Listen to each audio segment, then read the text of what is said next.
कहा इब्राहिम तुम्हें भी तो अकल होनी चाहिए, कभी तख्तो ताज पर भी फकीरी मिली है। लेकिन ये बात हजरत तारिकुस सल्तनत सुल्तान सैयद मोहम्मद अशरफ जहांगीर समनानी को अल्लाह ने खुद ही अता कर दी थी। वो जानते थे कि बारगाह खुदाबंदी में चलने के लिए दुनिया के ऐशो इशरत को छोड़ना पड़ेगा, आराम और सुकून को छोड़ना पड़ेगा। वो जानते थे कि हकीकी लज्जत ये है, हकीकी सुकून ये है कि इंसान दुनिया की सारी लज्जतें छोड़कर फकत बारगाह खुदाबंदी के लिए, फकत उस वस्ले इलाही की लज्जत के लिए इंसान अपने आप को पेश कर दे कि दुनिया बाद में जो इंसान अपनी जिंदगी में अल्लाह अल्लाह अल्लाह अल्लाह कहता चला जाता है, बाद में दुनिया अशरफी अशरफी कह के अपने आप पे ये वादा है खुदाबंदी है, ये वादा है खुदाबंदी है कि अल्लाह रब्बुल इज्जत अपने बंदू से ये कहता है कि तुम मेरा जिक्र करो, मैं तो अड़ियां तुम्हां बुआ देंगे।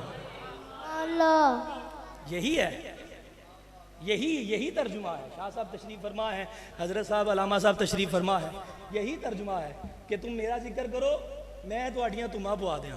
तो आप देखें वो 700 साल पहले अपने प्यो दी कबर से नहीं जानता कोई 2 साल बाद, और आप यहाँ पर सिर्फ उस शख्सियत के जिक्र के लिए हाजिर हैं कि जिन्होंने अपना तन मन धन सब कुछ बारगाह खुदाबंदी में कुर्बान कर दिया था।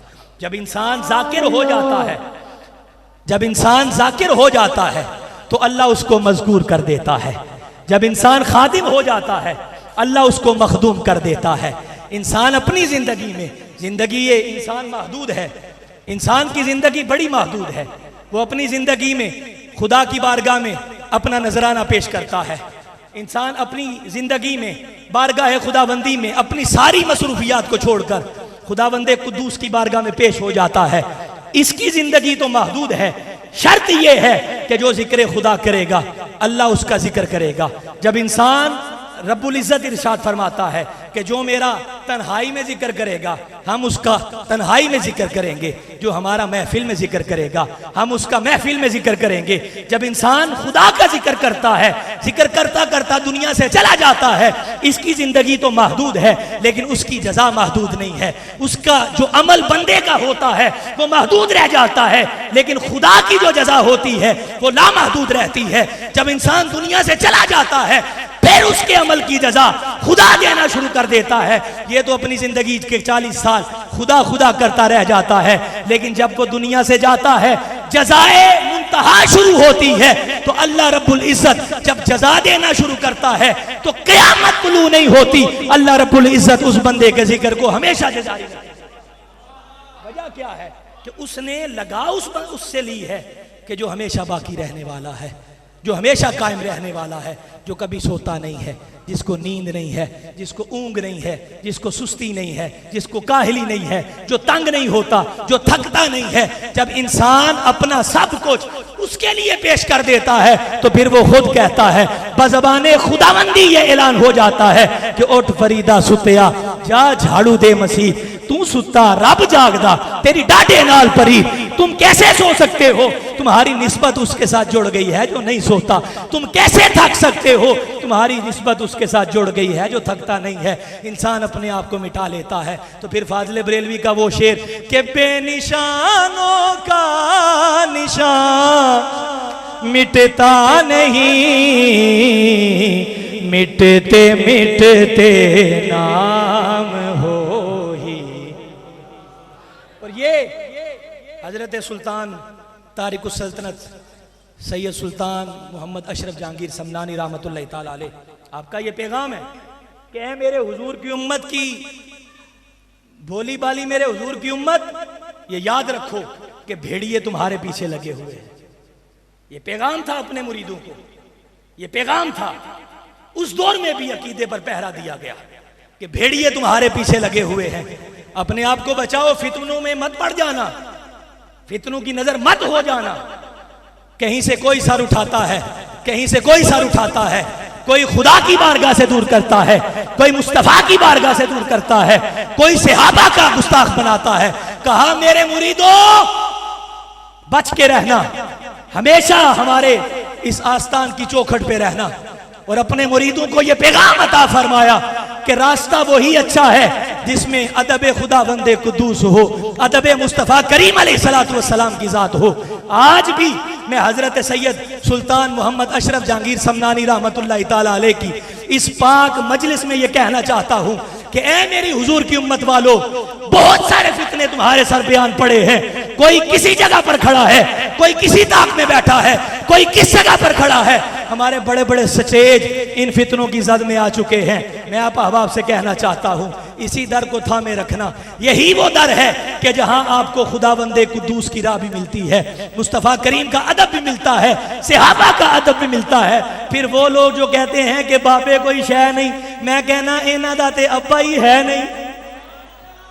भाई वो लोग जो ये कहते हैं कि बाबे कोई शय नहीं, तुम्हें पता किस बात का है?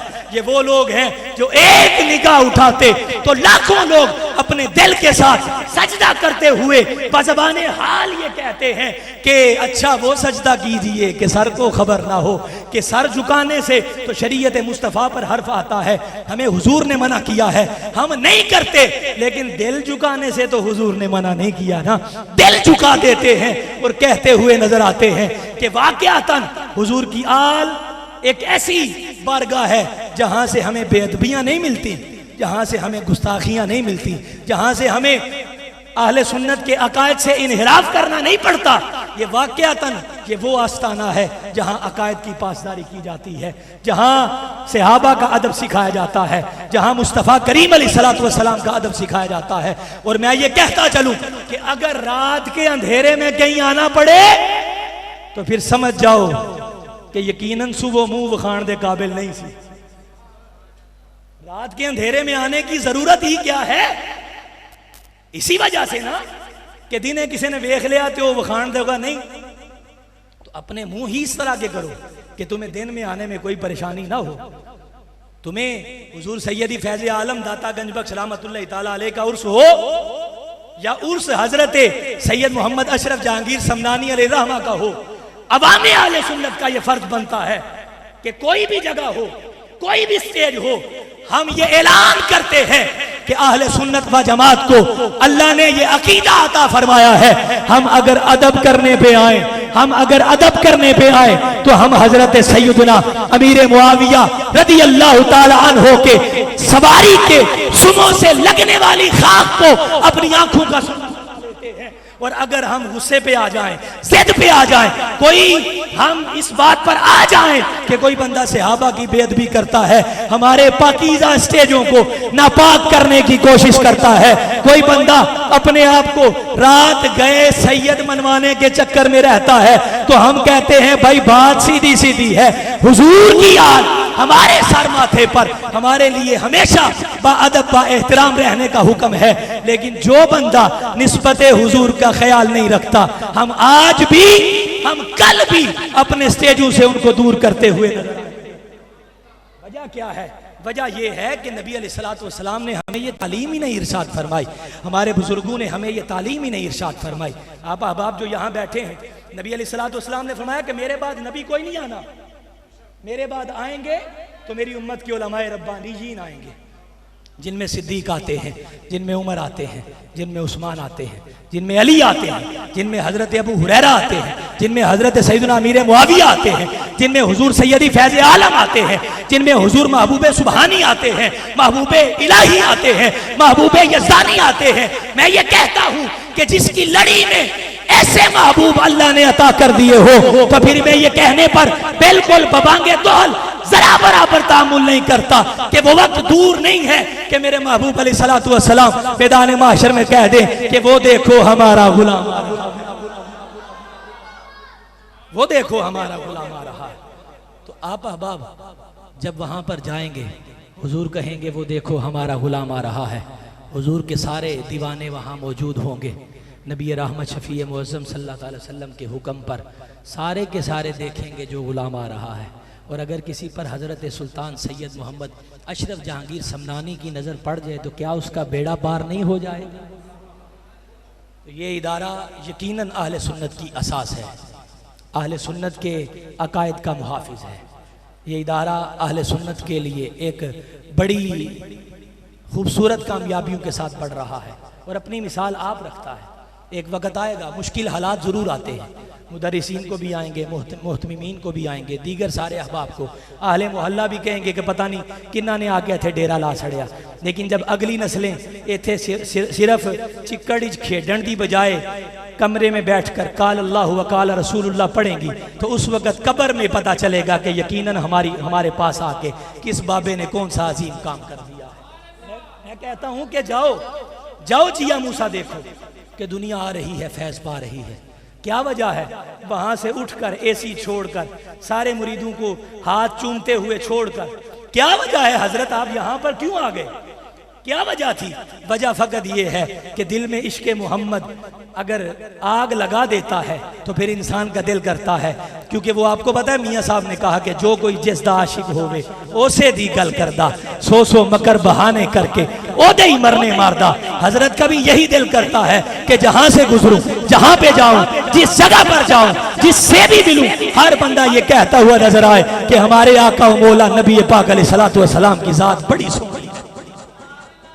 अब यहाँ पर जितने भी आहले मोहल्ला हैं, आपको चाहिए कि आप भी मेहनत करें, और जितने भी यहाँ तुलबा फैज़ पा रहे हैं, इल्मी फैज़ान, इल्मी लंगर ले रहे हैं, मेरी उनसे भी यही इल्तिमास है और दुआ भी है कि अल्लाह रब्बुल इज़्ज़त आपको भी ये सारा आस्ताना और सारा जितना भी ये दरसगाह, जितना भी ये जामिया, इसको संभालने की, इसको समझने की और इसको दुनिया में मुतारफ़ कराने की, और फिर जहाँ जो भी आए अल्लाह रब्बुल इज़्ज़त उसके सीनों को किबला हज़रत की वसीले से, किबला हज़रत के तवस्सुत से उसके सीनों को नबी अलैहिस्सलातु वस्सलाम की मोहब्बत से माला माल कर दे और मुनव्वर फरमा दे। मैं इन्हीं अल्फाज पर अपनी गुफ्तगू का इख्तिताम करता हूँ। दुआ फरमाइए अल्लाह रब्बुल इज़्ज़त की बारगाह में कि जो भी कलिमात कहे अल्लाह ताला उनको कबूल फरमाए, और जो हमसे गलतियाँ हुई अल्लाह उससे हमें माफ़ी अता फरमाए। व आखिरु दावाया अनिल हम्दुलिल्लाहि रब्बिल आलमीन।